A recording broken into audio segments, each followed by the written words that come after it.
要贏中國同埋望巴西擊敗哥斯達黎加咁先至有望出線，所以踢得好積極。不過中國隊亦要為爭取決賽周首個入球努力。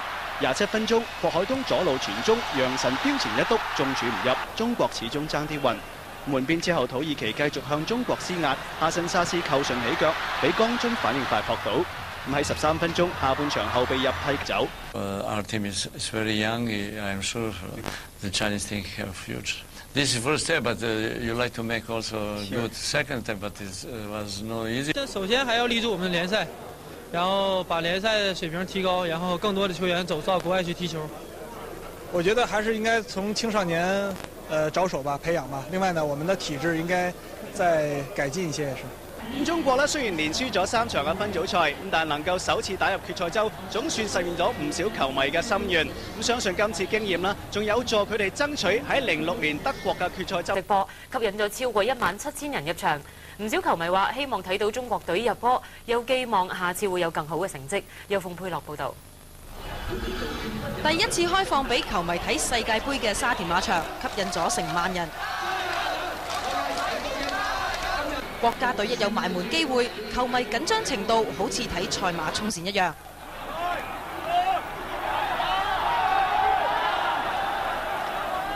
嚟睇波嘅包括本地球壇中人，都係希望國家隊實現零的突破。入一粒就威過法國㗎啦，法國係世界排名係第1，我哋係50幾。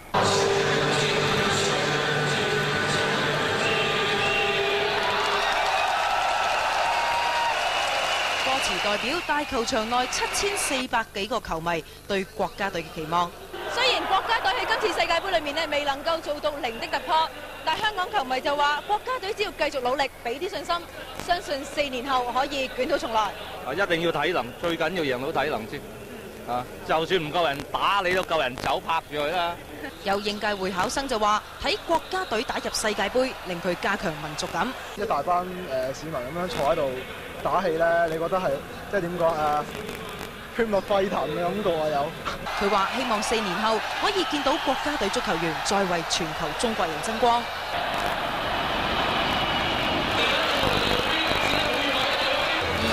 場就有成千人冒住高溫，企喺度捧國家隊場，熱熱地就揾個地方遮下。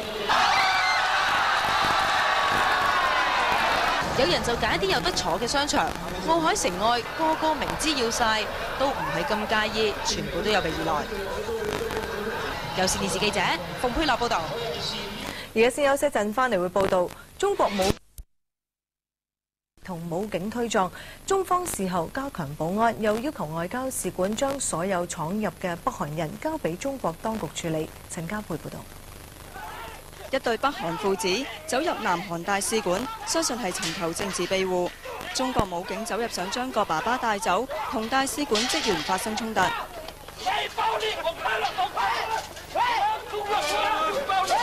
最後武警強行帶走個北韓人。南韓瀛海通訊社報導，南韓政府就事件向中國強烈抗議。目前有18個北韓人喺南韓使館內等候審批政治庇護申請。喺北京，外交部要求所有駐華外國大使館，一旦再有北韓人非法闖入時，要將佢哋交俾中國當局。根據國際法關於使領館沒有庇護權的原則，中方希望有關大使館主動予以配合。一旦發現非法闖入館內人員，即通知中國外交部領事司。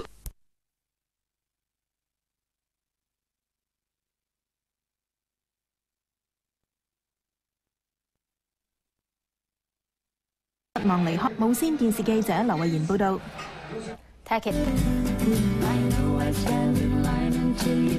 A scuffle broke out between consulate staff and the mainland guards, in which one diplomat was hurt.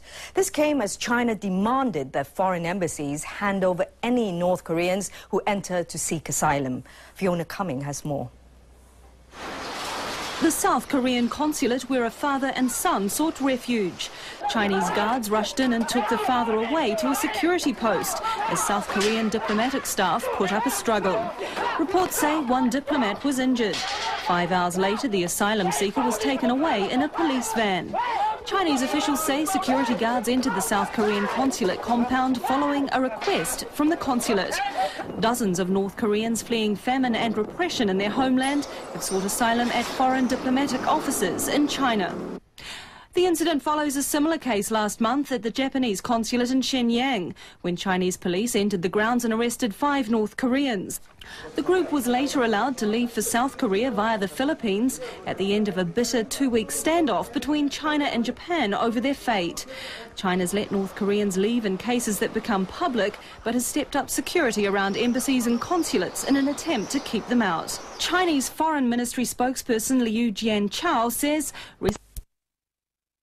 Costa Rica and advance to the next round. James Pomfret reports from Seoul. There was a carnival atmosphere outside Seoul's World Cup Stadium today. Thousands of Chinese fans still showing up to egg their team on, even though they'd already been knocked out.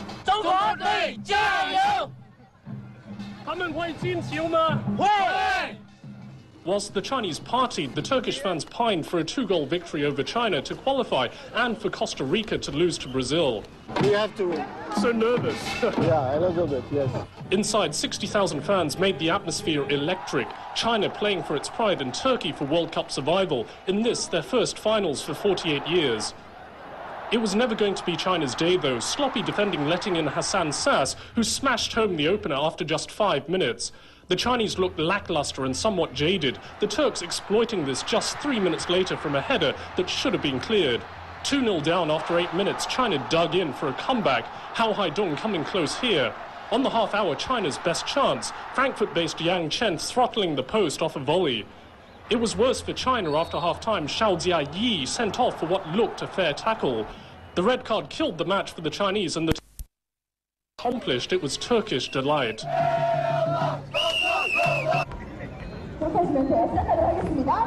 It may be the end of China, but will it be the end of their charismatic coach, Bora Milutinovic? His contract officially expires at the end of this World Cup, but Chinese fans the world over will be hoping he'll be able to help China try again 4 years later. James Pomfret, TVB News, Seoul. Some 200 Falun Gong followers staged a protest outside the World Cup Stadium in Seoul ahead of China's game today. They lined a section of road leading to the stadium, shouting slogans and handing out plastic fans. The protesters came from South Korea, Japan, Taiwan, the United States and a few from the mainland. They said they wanted to show visiting Chinese fans that Falun Gong followers were free to practice their faith in other countries. Similar but smaller protests were held before China's 2 other matches.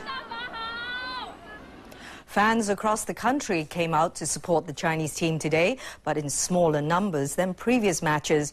As Louise Wong reports, some people in Hong Kong skipped work or school to watch the action.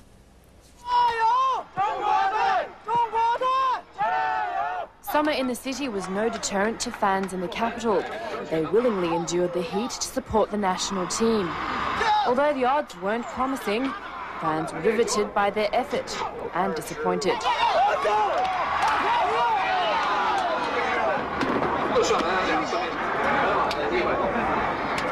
In Shenzhen, the action was indoors, but emotions were still high.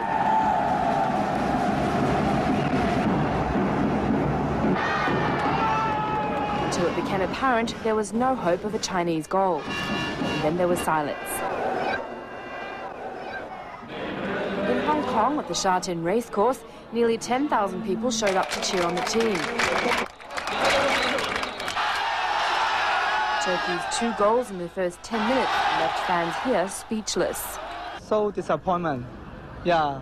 But I support Chinese, but so disappointment. For others, the result was an inevitability. I think that China will not win, but I believe that they will try their best in it.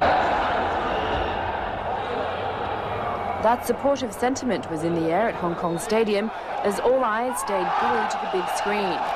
They lost, no problem, but they faced it. They faced and the pain, and again they tried it. Yeah, they did a good job already, but they can do better like 4 years later. Louise Wong, TVB News. Financial Secretary